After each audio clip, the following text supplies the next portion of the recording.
red corner, standing at a compact 5'10" tall and tipping the scales at a ferocious 221 pounds. It's Brooklyn's baddest beast, Mike Tyson. Mike would be coming into this fight with 30 wins, 27 of them ending with Tyson unleashing hellfire on his opponents.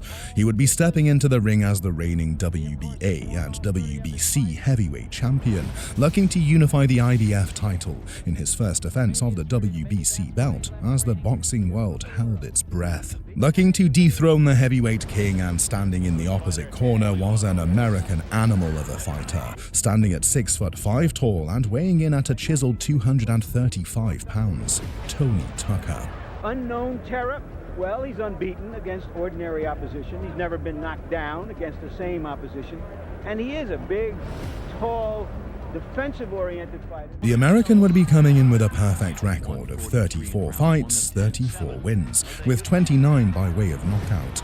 It's safe to say Mike Tyson had his hands full with this long-range wrecking machine.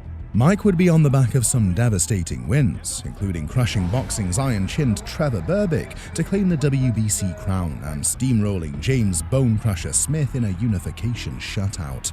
If Tony Tucker was going to get the win, he would need to bring something special to the ring that night. Those guys that figured, all those guys out there that figured that I have no right to be champion just because everybody's bigger than me, very foolish. Before the fight with Tucker, Mike Tyson had already cemented his place as a top-tier heavyweight. Born in Brooklyn's gritty streets, Tyson would dominate the amateur scene on the national and junior Olympic circuit before turning professional. After a string of devastating knockouts, he claimed the WBC heavyweight title in 1986. Throughout the mid-1980s, Tyson had notable victories against fighters like Marvis Frazier, Reggie Gross, and Jose Ribalta, all while honing his ferocious style under the guidance of the legendary trainer Cus D'Amato and later Kevin Rooney. D'Amato was a mythic figure in boxing, having shaped champions like Floyd Patterson and Jose Torres, transforming Mike Tyson from a raw Brooklyn street fighter into one of the most feared heavyweight champions in history. Under his mentorship, and later Rooney's, Tyson evolved into a complete destroyer, blending his natural speed and power with a disciplined peekaboo defense and relentless aggression. However, despite his reign of terror, Tyson faced whispers that he hadn't yet met a prime heavyweight titan, with his early career unfolding amid a fragmented division still haunted by the ghosts of Ali, Frazier, and Foreman. I call him Mike Nightmare Tyson. I didn't want to have anything to do with that guy. You didn't want him? No, I didn't want him. Do you think he wanted you? No way. In 1987, Tyson solidified his grip on the WBC and WBA titles after dismantling Trevor Berbick in a ferocious breakout and outlasting James Bone Crusher Smith in a gritty unification clash. Tyson's status as a unified champion was undeniable, but the boxing world was still hungry for him to prove his supremacy against a marquee name who could test his limits. This Brooklyn brawler would have to bide his time and await the stars aligning for the blockbuster showdowns fans were clamoring for. Meanwhile, Tony Tucker was a mystery to many fans beyond the US spotlight. Tucker was a tall and powerful fighter from Michigan who had carved out success on the fringes of the American scene. 7 years older than the champion and hailing from Grand Rapids, Tucker was a battle-tested contender in professional boxing, carving his path in the heavyweight division during the 1980s. He claimed the IBF heavyweight title, beating Buster Douglas in 1987, and was stepping into the spotlight with an undefeated record. Even with a world title in his grasp, he lurked as an unknown menace beyond US borders. Boasting an 11-inch reach advantage over Tyson, what Tucker wielded in range, he matched with power, durability, and a rangy style that made him tough to decipher in the ring. Renowned for his granite chin, having never been knocked down in his professional career. Outside the ring, Tucker led a reclusive life that stood apart from the glitz of many professional fighters. After a crippling hand injury sidelined him for over 2 years, he withdrew into obscurity, training in solitude while the boxing world spun on without him. And years later, fate had spared him when he missed a doomed 1980 flight to Poland, carrying the US Olympic team to crash with no survivors, choosing to stay with his father instead.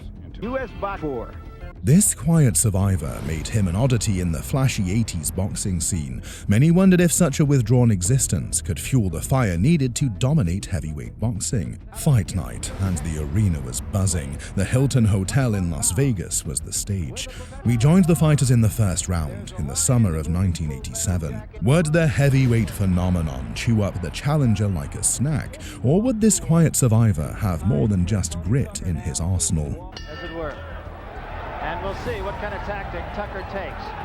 I was expecting Mike Tyson to... But is he strong enough to do that? Well, that was a good right hand by Tucker. That might have been the best shot that Mike Tyson has ever taken right there. really Tucker lands a back left like uppercut that tags Tyson clean. At 6'5" with that 11-inch reach, he's using range to catch Mike lunging. Tyson's never been rocked like this. His legs wobble, but that granite chin holds. A left hand by again, and particularly for Tucker. The great left hand. I'll show you a picture of him later on. 4 punches together, and he's following up with left uppercut, left hooks. Led with the left. He's using his height, his reach. Jab to box. He's telling him to jab to get inside. What I would.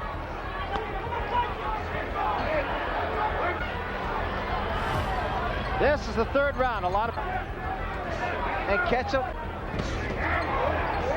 There was a good right hand again by Tucker. With coming in with his head. The uppercut has been doing a...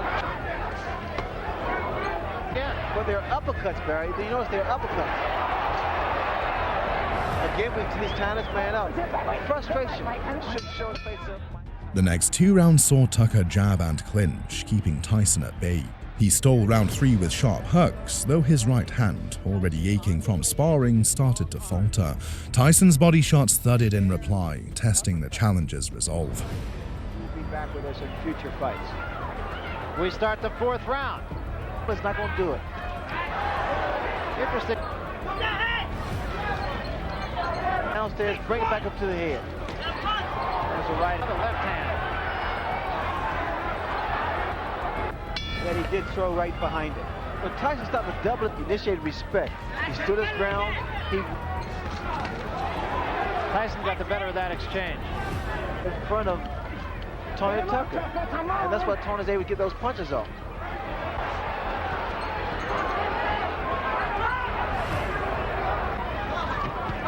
There was a right hand in close by Tyson. There was a right hand. I think this fight is winnable. People.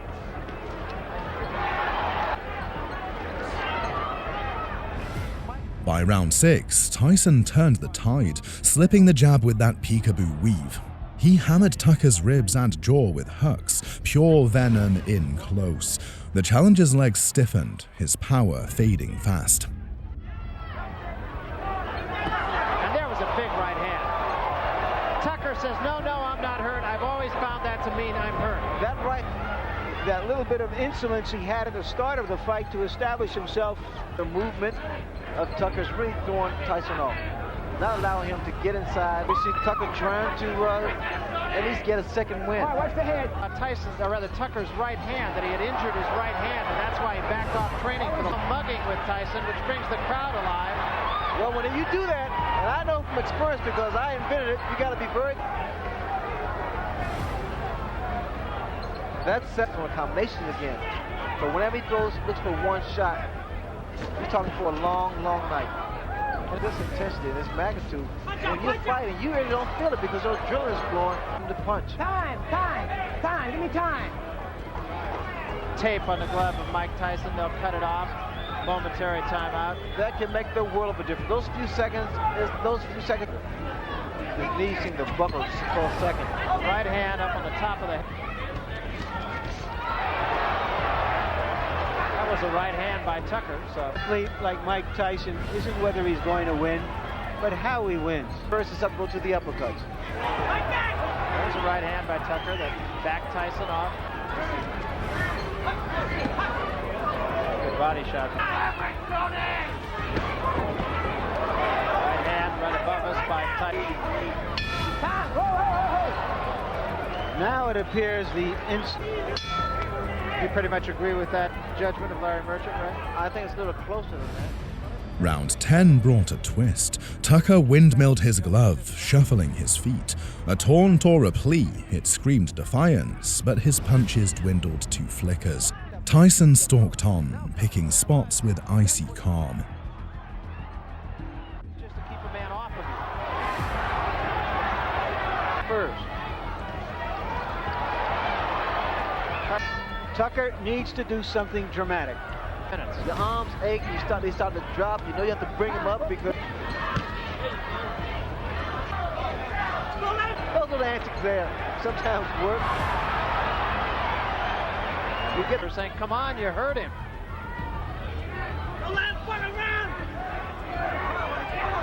I mean, just check out Tony Tucker. He's a man.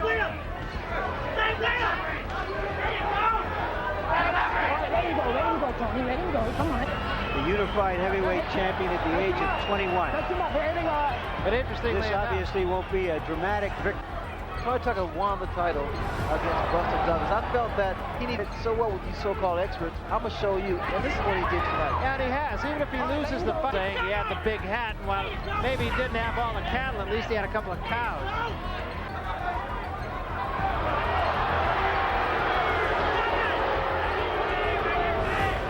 Crowd getting a little tired of that. There was a big left hand. Tucker says no.